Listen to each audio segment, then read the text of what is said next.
Hello, my name is Lynne Thompson, and I'm the Poet Laureate for the City of Los Angeles. I'll be reading Red Jasper. Swift Coronas and vintage Mercedes-Benz's serenade, piston strumming piston, as they cruise Highway 134. Radio blares the twin talk of the born again and arena football. James the Godfather croons, "This is a man's world," for the lady boomers who still believe it as they skirt Chavez Ravine and every displaced Ruiz, Ramos, and Rodriguez, built into fields of faux diamonds for the boys who pray to play past summer. Every driver stops for the cops and 18-wheelers until they loop the river Los Angeles, covered in concrete and buried under a stubborn scent of smog, last bloom of jacarandas, and can't squeeze a drop of rain until tomorrow. Some of us veer north on the 110, headed for our weekend, so there's simply no reason for all this horsepower to come to such a hard stop just south of the Arroyo Seco, except that yesterday, minutes fell back into the groove they came from, and today, rush hour is shrouded in a dark so black, all we can see in the early November sky is a hunter's moon, that orange-red gem, that highwayman gathering up our lost seasons. Thank you. Thank you. That was amazing. That was our Poet Laureate, Lynne Thompson. My name is Diana Olivo-Posner, and I am the Principal Librarian, Associate Director for the Exploration and Creativity Department of the Los Angeles Public Library. I'm excited that today's LMA program features our City Librarian, John Szabo, the Department of Cultural Affairs General Manager, Danielle Brazell, and the newly appointed Los Angeles Poet Laureate, Lynne Thompson. I want to thank the National Endowment for the Humanities, our Library Foundation, and our behind-the-scenes staff for helping bring the LA Made programs to you virtually. LA Made focuses on the diverse landscape of Los Angeles, highlighting the immense artistic and performance talent that has developed in the course of the city's eclectic history. If you would like to see more of our amazing programs, please visit our online calendar at lapl.org/events. And for our LA Made programs, please visit lapl.org/LAMADE. Our website has blog posts that highlight the library's diverse resources and upcoming programs. As a reminder, you have an opportunity to receive a copy of Lynne Thompson's first book, Beg No Pardon, by emailing ecdept@lapl.org and putting Beg No Pardon in the email subject heading. Now, over to our city librarian, John. Thanks so much, Diane, and to your entire team who do just such a fantastic job with the LA Made program series and all you do in the creativity and exploration department here at LA Public Library. And I also want to thank another librarian, Madeline Pena, and her digital content team at LA Public Library who've helped facilitate today's program and make it possible and all the great work that they do. And thank you, Danielle Brazell. It is wonderful to have you here as well as part of our LA Made program series. And just at the front, thank you and your leadership and to everyone at the Department of Cultural Affairs for your work on this particular program and the other great partnerships between Cultural Affairs and the library. We love working with you and we love the Poet Laureate program. Thank you so much for having me, John, and kudos to your amazing staff and team. The library truly is a pillar of our civic cultural life in the city, and it is such a wonderful a wonderful opportunity to keep partnering with our public library on our Poet Laureate program. And, the Poet Laureate program, not in the city of LA, but it's been around, Poet Laureates have been around since, the 1300s, when you think about it, that there was this acknowledgement and this commitment to creating an honorary position for a poet within a government entity to really highlight the important role that poets bring to our civic life. And so it's just a wonderful opportunity to be able to partner with you on it. And for those of you out there in the world on the live stream, the Department of Cultural Affairs provides essentially the funding. We do the administrative process of doing a peer review panel for all of the various applicants for the Poet Laureate program, because it's an open call and anyone can apply. And we do it every couple years. And then the mayor essentially selects, the top candidate, which was already supported by a peer review panel. And that's how we got to Lynne. And as I was listening to Lynne read the poem at the start of the program, I just came to this space of, what poets do, and what poets do for me is they allow me to slow down a little bit and breathe. We're moving so fast these days. And it takes a little bit of a moment and a beat to get some perspective. And I think what Lynne brings to that is giving us that opportunity to take a breath and enter into her Los Angeles. And I am so appreciative of it. So thank you. And thanks again to the staff of the public library. You just do an extraordinary job, and we couldn't do this program without you. They are absolutely amazing, and we're really proud of them. And I love the historical reference you make to the Poet Laureate, sort of that tradition, and the great comments you make about what it means for our city. And it's something I'm really proud of, not only as city librarian, but just as an Angelino, that we have a Poet Laureate program here in the city. And how wonderful that it's April 1st. And I'm thrilled to be here and to, in this way, kick off National Poetry Month. And I know you and I and our staffs and others in Los Angeles, and really the literary community in LA, is just really excited about this appointment that the mayor has made of Poet Laureate of Los Angeles, Lynne Thompson. And of course, the Poet Laureate program is a really important platform in the city, which elevates the important role that poets play in shaping and interpreting life in our city. I know that we think of the Poet Laureate as an ambassador, someone who lifts up the written word, which is a role all of us at the library really embrace. And I know in our conversations, Danielle, one of the things that we think is really special about the Poet Laureate program is the way in which each poet that has been part of this program has really made the laureateship their own, and they've really brought their own voice to the city and to this effort in really special ways. And I love that we have structured the program in that way, that it can be flexible. And I just know Lynne Thompson is going to do fabulous things, and we're all just looking forward to that. And so today we are mighty, mighty fortunate to have with us Poet Laureate of Los Angeles, Lynne Thompson. Lynne Thompson's first book, Beg No Pardon, which, by the way, I have the Central Library's copy right here with me. I've checked it out and love it, highly recommend it. And some lucky person's going to get a copy of it today. That book won the Perugia Press Prize in 2007 and the Great Lakes Colleges Association's New Writers Award in 2008. She's also the author of Start with a Small Guitar, published in 2013, and Fretwork, published in 2019, which was the winner of the Marsh Hawk Poetry Prize. Lynne Thompson is the recipient of multiple awards, among them an Individual Artist Fellowship from the City of Los Angeles. Thank you, Department of Cultural Affairs, another connection there.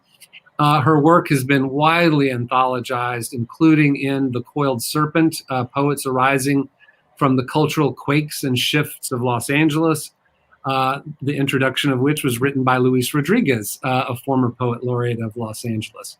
And her work has also appeared in Best American Poetry 2020. Lynne Thompson serves on the board of the Los Angeles Review of Books. She is chair of the Board of Trustees at Scripps College and serves as the inaugural Perugia Press Poet Liaison to the board, which is a conduit between poets and the board and a mentor to the latest winning poet. To kick off National Poetry Month today, the Academy of American Poets, very early this morning at the very, very beginning of National Poetry Month, posted Thompson's poem, My Einsteinicity, as the poem of the day.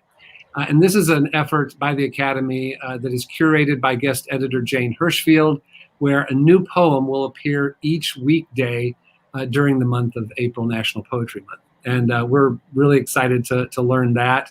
And all of the ways in which Lynne Thompson, in her role as Poet Laureate of Los Angeles, will help really carry the voice of LA and her own voice to the world. And so now it is my sincere pleasure to welcome Lynne Thompson, Poet Laureate of Los Angeles. Yay! Thank you so much, John, and thank you, Danielle. What a beautiful introduction. I am honored, I am thrilled, particularly to be in the library for this reading. I'm going to be reading a few poems from my collection, and then we'll have time for some questions perhaps at the end. So let me start with this from Beg No Pardon. I ask the Malagasy, where are my ancestors buried? In the feathers of a yellow bird. How do you remember me? As 7 wishes.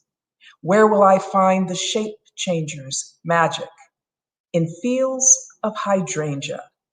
Who teaches your tantara? A fox behind closed doors. Where are your elephant birds? In ruby and absent afternoons. And where is the sawfish beak? In the dayshine of trees. How deep is your river Betsaboka? 12 earthquakes deep. What time did your soil turn red? When calves bent their knees. And of course I have to read this for my parents. Song for 2 immigrants. I thought I knew you. To me, you were the Grenadines, the Anglican Church, and a cricket match every Sunday, and every Sunday you were Fort Charlotte, the Vincy Mass, and blue tide pools. You were Arawaks sailing into Kingstown Harbor. You were English and French patois, rainforests, regatta, and a Congo snake, whelk, roti, lobster, and rum. Yet, here you are in a yellowing photograph shot in the Mojave or Death Valley, CA, looking like deserters from an American war. Her, every bit the boy, hair slicked, leather jacket cinched at her throat, her tiny foot on the running board of a black 37 Ford coupe, and you, looking nothing less than the black Clyde Barrow, flicking the butt of your Lucky Strike, checking out your boys at play in the dirt, wearing short pants and high tops, everyone looking for all the world as if the Caribbean was a dream, a far yesterday away. And it was, and it's clear, I did not know you. Small, mad planets. We are all small, mad planets, our veins swollen and sockeye red, memories short and less than useful. They cannibalize our bloodstreams. Old folks, knotted, gnarled, will tell you, we are all small, mad planets, no less twisted into a humpbacked tango, no less implanted in this sad magenta soil. Perhaps our batteries are dead, or our smoke alarms can't recite their hard luck, and so we become small mad planets, where rain in Djibouti doesn't matter any more than snow piling up in Duluth. A child's creaky yellow wagon is stilled while a woodpecker's rap is hysterical, because we are all such small, mad planets. To blackness. As it happens, I have never tired of blackness. It's Marcus Garvey, Raisin in the Sun, Tuskegee Airmen. It's Strivers' Row and Liver Lips. It's Dred Scott, Freedman's Bureau, Scott Joplin. Some say black is swarthy, gloomy, evil, fiendish, but we all spring from the tribes. Ashanti, Bobo, Fulani, Wolof, their cowrie shells and crobo beads sewn into our fading fabric. I don't know much about my native blackness. My daddy, he say Igbo, the only word he can give me, but it's the only word I need to get the old folks to remembering that in Igbo, ututu is morning, abali is night, and in any mirror, my ihu, my face, is always black.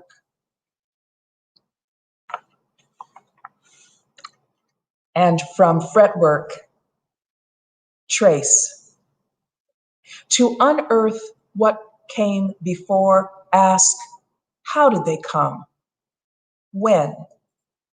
About 100 years before Daddy left Barbados for New York, the schooner Irene arrived in Havana, 1822, guns mounted.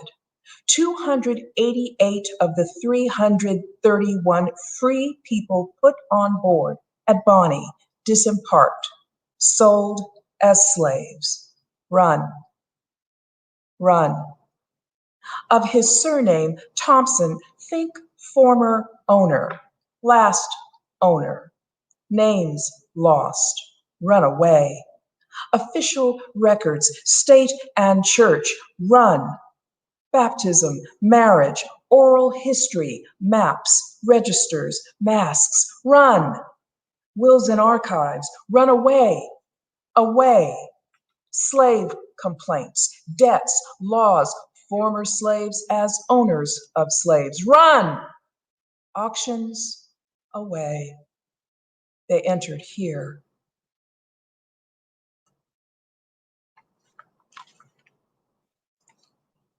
In America's mirror, neither bridge nor trapeze, neither absence nor plot, just a hobo with the scent of a scavenger, the romanticized stink of a jackal in Darfur, Port-au-Prince, or New York City.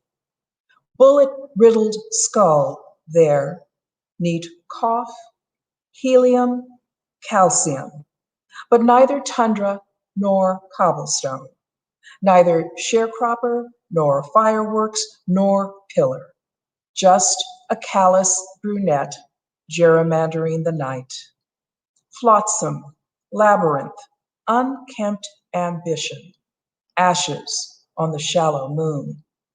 A little too dangerous, a little thistle, all longitude and moonshine, but neither smoke nor spinet, neither blue stem nor stammer in the white mayhem. Intermixed. Although he chose to lie with another and turned absent father because of it, Daddy hitched his fate to Mother. Mother was fair in complexion, one clue being her name, cobbled together from Low German, Middle Dutch, some Old English. Hessel, Hassel, Hazel, Hazel. But even that hegemony didn't deter him, proud as he was of his Igbo, proud he faced windward after the bite of Biafra, bite of Bonny, pleased to feed his family cassava and taro root. In a time when many thought he would not have been, he was learned. When he looked at her, when she spoke her name, He might have thought, let the angler fit himself with a hazel of one piece or two, conveniently set together, Cox, 1677, or the note of Hassel springeth, Hazlitt, 1864. He might have thought of her as his hazel wand or hazel hoot or a dervish of hazel wizard healing his scarifications, her body fully salt fish and chickpea. What he thought is lost to time but never can be. He anointed himself with oil of hazel. See his children sitting, as Virgil said, beneath the grateful shade which hazels, intermixed with elms, have made.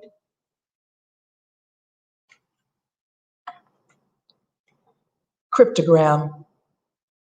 She came back again last night in my dreams. She lounged atop my library of scribbles. I don't know how she got there, but while I wanted to speak of joy, Mother only wanted to speak of collapse. Neither of us said love, that burr and mystery. She arrived without, unclothed, salt in each hand, caught in the wrong. My knees bent to an unnecessary apology, an infinite sentence, no hyphen. It was a long night, moonstone, and the rush of her.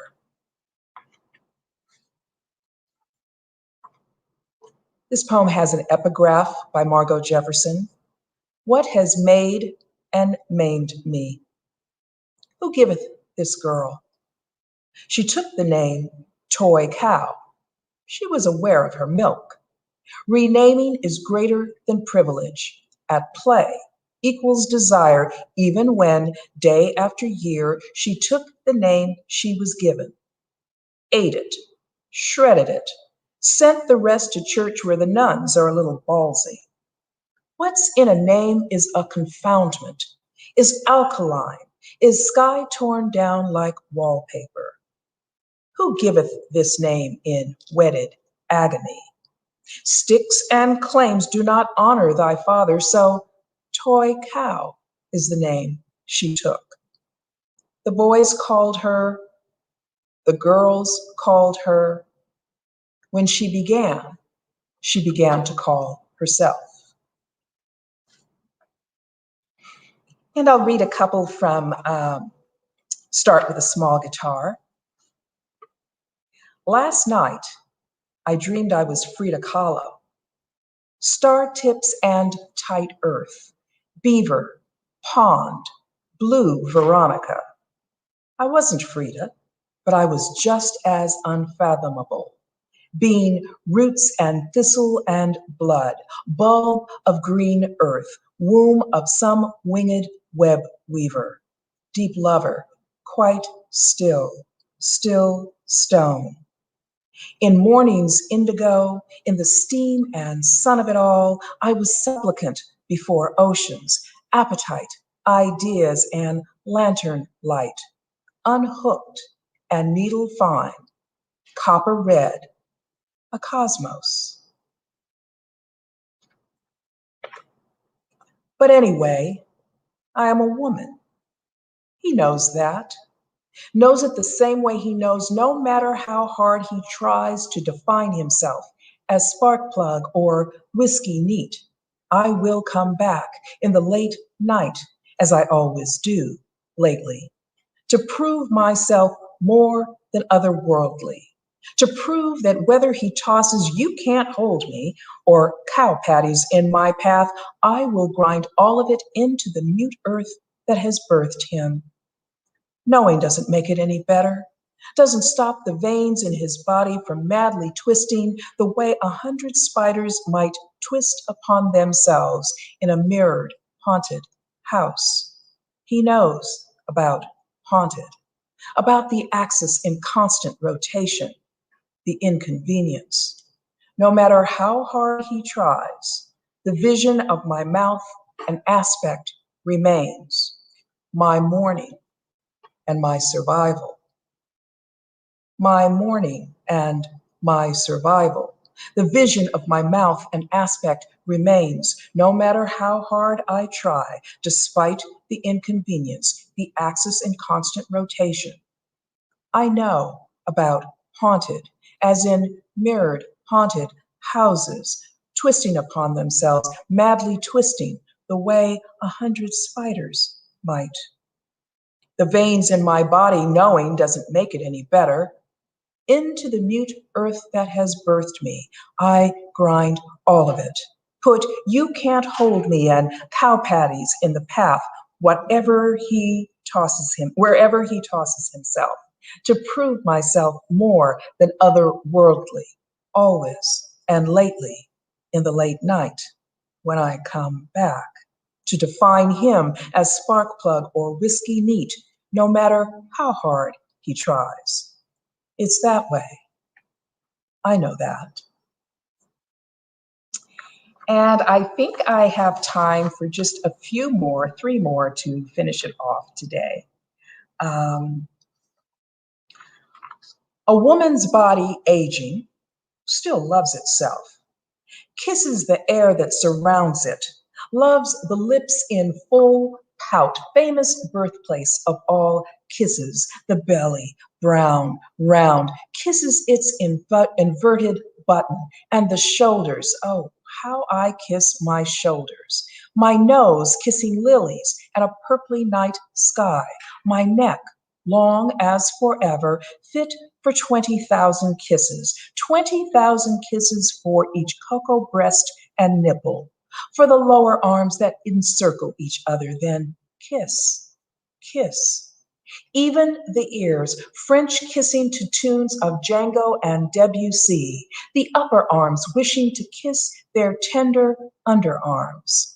Thread of both hands, kissing the lifeline, and my cheeks colored bronze with kisses. Lashes that kiss my eyes, that kiss everything they see. My forehead, a map of the places where kisses live long. Long live my kinky hair, braided with kiss after kiss after kiss. Mood for the country. There is joy in the woods just now, although I don't know how I know it, being born of temper and wavelengths, untutored about the origins of woods, the maple, the ash, the hickory. Still, I hear joy in the woods just now, and in the music that is born there, in the Appalachian banjo, or in a cello made of temper and wavelengths, rocking Esperanza Spalding's Land of the Free, tips of her fingers caressing the strings. There is joy in the woods just now, and every show of hands knows it, knows the time to listen is short, even as we will all one day succumb to temper and wavelengths. But we know this too. There's a cure to be had in moods music under an American chestnut. There is joy in the woods just now, where we are so much more than just temper and wavelengths. And I'll close with this. Keepsakes. Behind their blinds, the neighbors are whispering. I know they'll call the New York Poetry Dicks, and together they'll peek in my windows and be shocked by what they see. A horde of saved words lazing about everywhere, in the daybeds, in the fireplace, atop a chest of furbelows, and they'll be aghast to know that in the freezer, the washer dryer, even in the shower, are still more words. Foreign words, misspelled words, 12 body nouns that crunch like nuts, and a few verbs that stick in the teeth like fresh corn. Favorite words like jive, pestilence, and vestibule, all looking for a poem to nestle in, a place where they can have their say. Many have tried, but many have failed. For example, squash got squeezed out, rabbit was ridiculed, and frigidity, of course, was simply too unfriendly. Still, I saved them all, stowed many into trunks, gently stuffed some into creels, hid several beneath the soft soles of slippers, believing they were destined for free verses or sestinas. I've broken every law that demands we discard any words we are not using. So now I'm on the lam, never more than 2 steps ahead of a laid-off linguist who would tremble to know that loose in my pocket are whistle and luck and forgive. Thank you.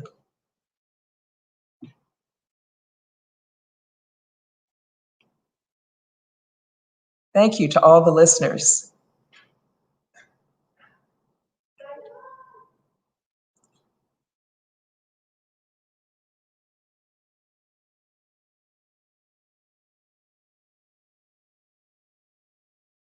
Can you hear?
Sorry, I think they had put me on mute. I'm back, and we're going to bring Lynn back on screen with me so we can ask her some questions. There we go. Thank you. Yay. Thank you, Lynn. Thank you so much. Such beautiful poetry. And Lynn is sitting in the Children's Literature Department reading room reading area, which I worked at for many years, running up and down that where she's sitting, grabbing books for kids. And the poetry section was in the X811s, right? It's to the right of, I think, to the right where Lynn is sitting. So Lynn, coming up in the coming months and year, where can Angelenos enjoy poetry readings and events, online and in person? Well, as we all know, we haven't been in person with one another for quite some time, and I think all of us poets are chafing at the bit to be with one another and to read poetry to the public. So hopefully that will happen soon. But in the meantime, I wrote down just a few of the websites that people can go to if they're really starved for poetry, which I hope everyone is. One is the Academy of American Poets, which they can find at poets.org. One is the poetrysociety.org out of New York, and Poetry Daily, which can be found at poems.com. And I'm excited because as of today, I'm starting a new podcast that will appear weekly on the public library's website. It's live today if anyone wants to go and look for it. And I think sometime in the future, we'll be putting it both on Spotify and the Apple Podcast and perhaps Google. Yeah. So that's a start. That is great. And we'll put some of those in the chat if people are wondering. We can put some more. Here's another great one. What is a poem written by someone else that you wish you'd written? Well, there are so many that I feel a little poorly about just picking one, but the one that always pops to mind was written by a dear friend of mine, Patricia Smith, who is a wonderful poet. She wrote the Motown Crown, which is a crown of sonnets, 15 sonnets that are linked together, usually on a single theme. She had all of the history of Motown to stretch out in, and I hope to do something similar, although she doesn't allow me to ask her about it anymore. She just wants me to do it. It's great. How will you be interacting with Angelenos over the next year? Well, I know you mentioned podcasting. but I think you might be doing some other interesting programs with us. Absolutely. The podcast is the first thing up. And then I've started to be in touch with several libraries and hope either streaming or in person over the period that I'm in this position to have readings at those libraries. I've been invited to some other events, for example, that are outside of the library system, one coming up at the Craft Contemporary Museum. We're very excited about that, 3 poets commenting on art. I also am in the early stages of trying to work on a program to deliver to middle school and high school students about the city, what makes our city unique, what do we keep of our history through time, what do we get rid of, and what does that mean when we no longer have those signs that we're so used to, be they buildings or other structures. So I'm really excited about the possibilities. And I know all our librarians are really excited to work with you. So what are your hopes and dreams for the future of poetry in Los Angeles? I hope that poetry will come to be as ordinary a thing to them as reading their newspaper, filling the car with gas when we get ready to go out again, going to a sporting event, that people will say on a regular basis, if not daily as I do, I sure would like to read a poem or hear a poem. And it becomes as simple for them as turning on a television show or something on their iPad. That is my real hope. I love it. Well, I know with my own children, we like to do haikus a lot. So it's like Excellent. something we do when we're out on vacation or just, somewhere. We're like, okay, let's try to do the haiku, 575. And I know for me growing up, my dad I think everyone had to memorize a poem when they're in school, but my dad still knew the poem he had to memorize, which was Trees by Joyce Kilmer. Absolutely. And he actually came in, and I think I was doing a dad story time, and my dad performed his poem, which, was amazing. Oh, lovely. Absolutely. So, because it's a part of him. Exactly. That's what I hope for. Exactly. Okay, let's take some questions that have come in, and there's a lot. Oh, my. From what I can tell. And I'll leave it up to, okay, here's one from Patricia Valdovinos. How young were you when you first wrote your first poem, and what was it about? Well, I have to give a shout out to my sister-in-law, Sonia, who reminded me that I had written a poem when I was 10 years old for her and my brother on the occasion of their marriage. And she sent it to me, but I am not going to share it with anyone ever on pain of death. But that, as far as I can recall, was my first poem that I shared with someone. Oh. Okay. Oh, another one from Patricia Valdovinos. Is there a poem that you've written in which you're the most proud of? And if you haven't done so, and if possible, can you read us a bit of it? Yes, I think this was the first poem that made me think maybe I was onto it.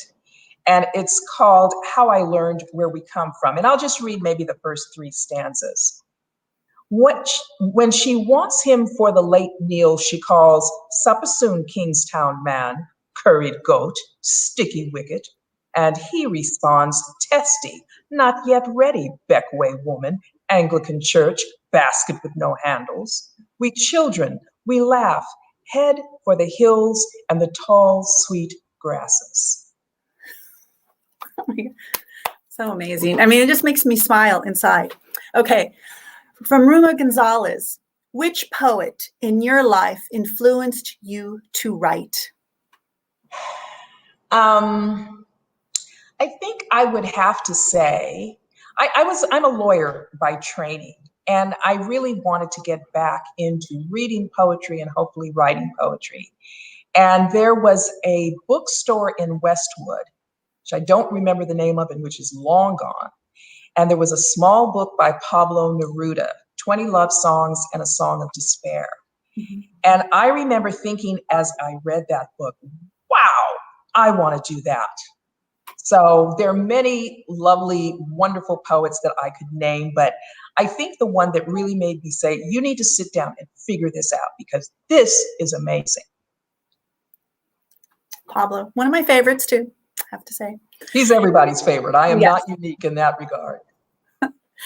All right, let's see what else has come in from Title 57. Do you have a favorite word or a word you find yourself using again and again? Well, that poem I read, Keepsakes, was a great opportunity for me to use some of my favorite words like vestibule. People really don't talk about a vestibule that I hear very much anymore. So that is a favorite word. There is a word I try to avoid using in my poems because I use it so much, and it's that. So now I go through all my poems, try to take out all of the that's, because I think I need that crutch to help the reader or the listener understand the poem.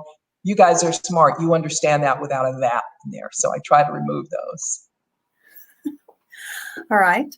Celia Avila, what are some of your current favorite poets, and what is it about their work that draws you to them? Well, I've spoken about my friend Patricia, so I'm not going to speak about her again. I also love Lucille Clifton. Lucille passed away, I think, about 2010, but left an amazing body of work. The vast majority of it, very, very short poems. Very rarely does she write anything more than 10, 11, 12 lines. She packs so much into those lines that it's absolutely amazing. Absolutely amazing. So she's certainly very high on my list. And the list is long. I'm thinking of Natasha Trethewey. I'm thinking of Terrence Hayes. I'm thinking of Tyemba Jess. I'm thinking of Carolyn Forche. They're just so many. And that's what's great about these websites that I've directed you all to, because you can find just a world of poetry there that you will just wash yourself in once you really get on a roll listening to them. And some you may not like, but you'll be sure to find something that you do. All right. What's another question here from Madeline Pena? Can you tell us more about the podcasts?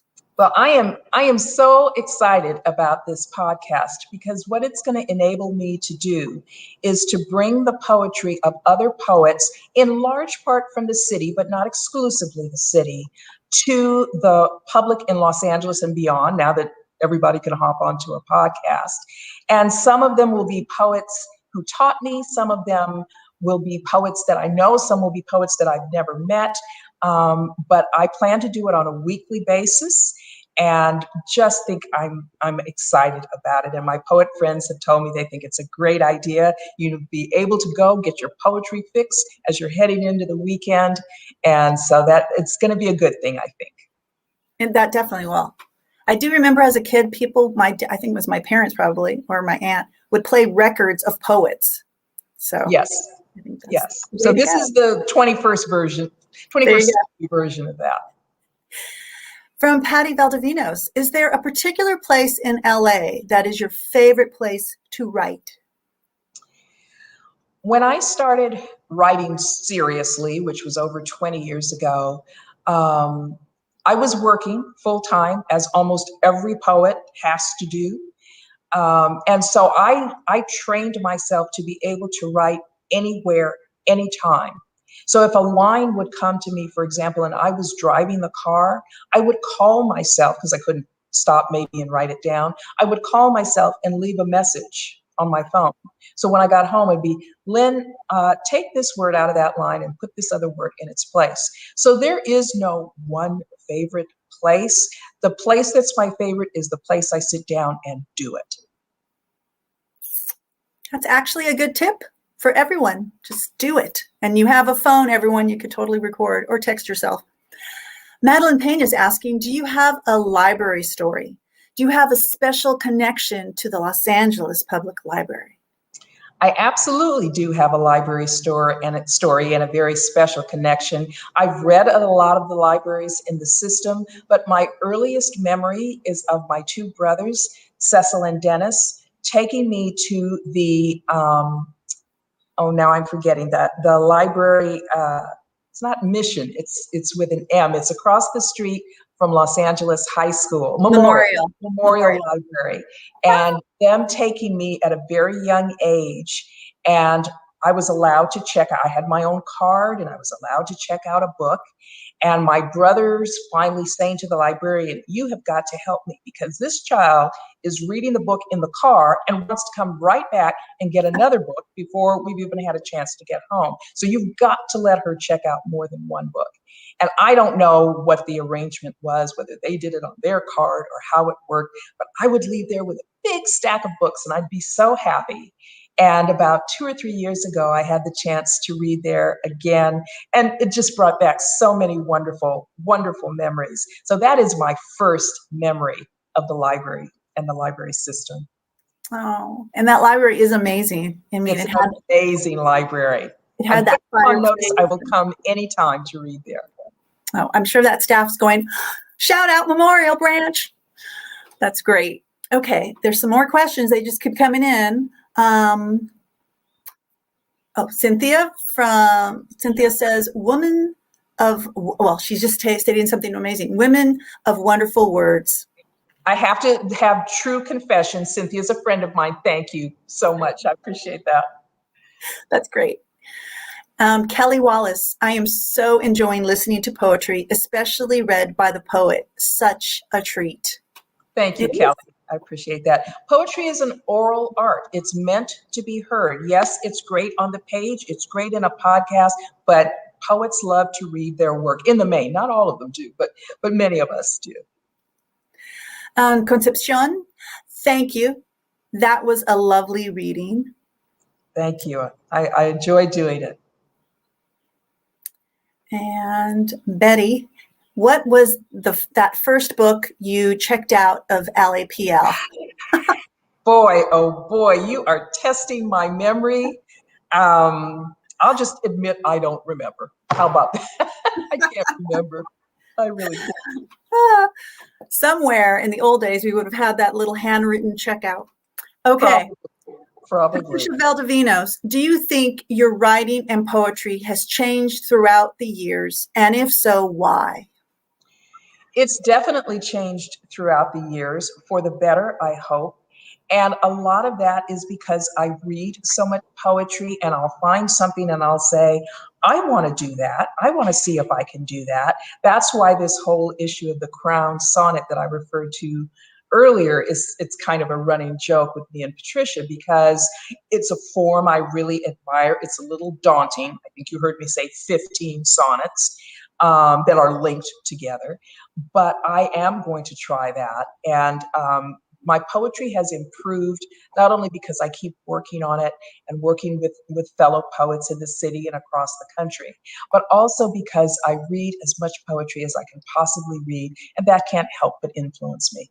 Not that I'm trying to imitate someone else's voice necessarily, although sometimes I am, but just because you're going to get more thoughtful about your own work. How did they do that? How did they achieve this effect? What technique did they use to convey what they were trying to convey? So it's definitely changed over the years. Oh, another question. What do you think it was about Amanda Gorman's inaugural poem that resonated so strongly with the American people? Well, I said to a friend immediately after, I didn't have that much poise at 42, let alone at 22. And I also think one of the things that impressed me about that piece was it was clear to me, listening to her, that she had worked on it virtually up until the day she delivered it, because there were references that were very recent in the poem. So that made me know she was continuing to work on it, improve it.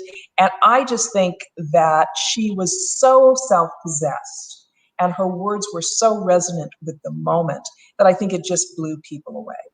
And no poet had ever been invited to the Super Bowl. So it was clear to me she had made a cultural impact like nobody had in a long, long time. And her book is now out. The poem absolutely just came out. Just came out. And she has a special place in LAPL's heart. So, Patty Valdivinos, any youth writer or poet you would love to work with? Well, of course, Amanda Gorman is the one that springs to mind. I can learn from her. What I'd really love, if any of you know her, I would love to do a reading with her. That would be terrific. That would be great. Maybe an LA Made program. John, you can help us figure that one out. Okay, Betty, typically, how many drafts do your poems undergo before you consider them finished? There's no one number. Some of them undergo many, many drafts. Sometimes, I will tell you, as I was reading today, I changed a word here and there because I thought it would make it stronger. On those occasions when I do give workshops and work with students, I tell them the poem is yours. You can do whatever you want with it. Even when it's in a book, it's still yours. And if you think you can improve it, go for it. So in many cases, they're never completely done because you can always see some little thing you can do to make it stronger. Do we have any more comments? I know Madeline said there was a lot of love coming in. That is so wonderful. I'm so honored to be in this position. I'm going to try to make everyone proud. It's true. So you see them coming in, thanking you, applause. Thank you. Which I think is an amazing.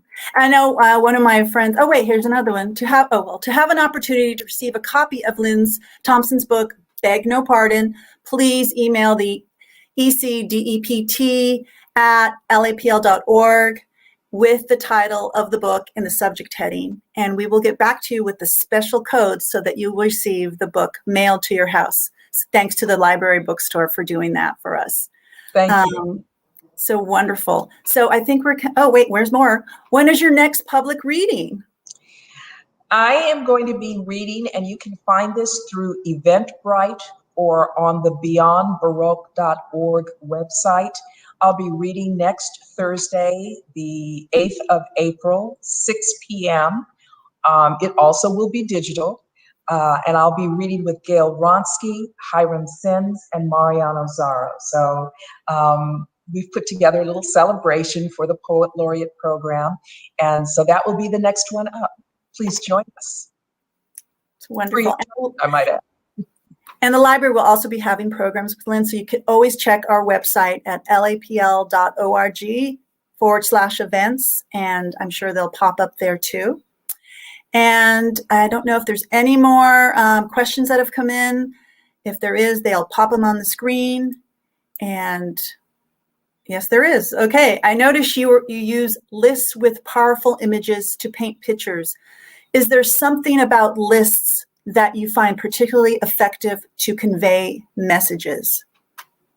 I think that particularly when poems are read, they're easy to follow, and they're an opportunity to provide really specific and distinct images that expand the meaning of any poem that I'm working on. So I don't always use them. I do tend to refer to them when I'm reading because I've noticed that people seem to resonate with those. Okay. All right. And there is a site for the Poet Laureate at lapl.org/poet-laureate. So you can go directly to a landing page to look at all the information of the podcast and other, there it is. We just popped it up on the screen for everybody. So you can check that out. And I know that John and Danielle want to thank you for joining us today for LAPL at LA Made. And I'm not sure if they're going to pop in to say goodbye before they head off to probably some more meetings and programs, because we just don't stop here in the city of LA. And if not, then I just want to thank you, Lynne, from the bottom of my heart. I know we'll be getting to work together, and Madeline, and it's just going to be so fun. I'm looking forward to it. Oh, there's Danielle. Danielle, John. It's fantastic. Thank you so much, Lynne. Thank you, Diane. No problem. Thank you both. And I hope we'll see everybody next week, April 8th, at 4 o'clock here, LA Made. We have the LA Roller Girls. Super exciting. And next week, as John mentioned, is National Library Week. And we truly appreciate all your support and love. So we'll see you next time. We love the Los Angeles Public Library, and we love our Poet Laureate, Lynne Thompson. Thank you so much. That was such a gift. Thank you for helping me slow down a little bit and breathe Thank and you. take I'm in glad to do it. your words and your LA. What a great way to begin National Poetry Month. Thank you. Indeed. Thank you, Thank everyone. you. Thank you so much. Bye-bye.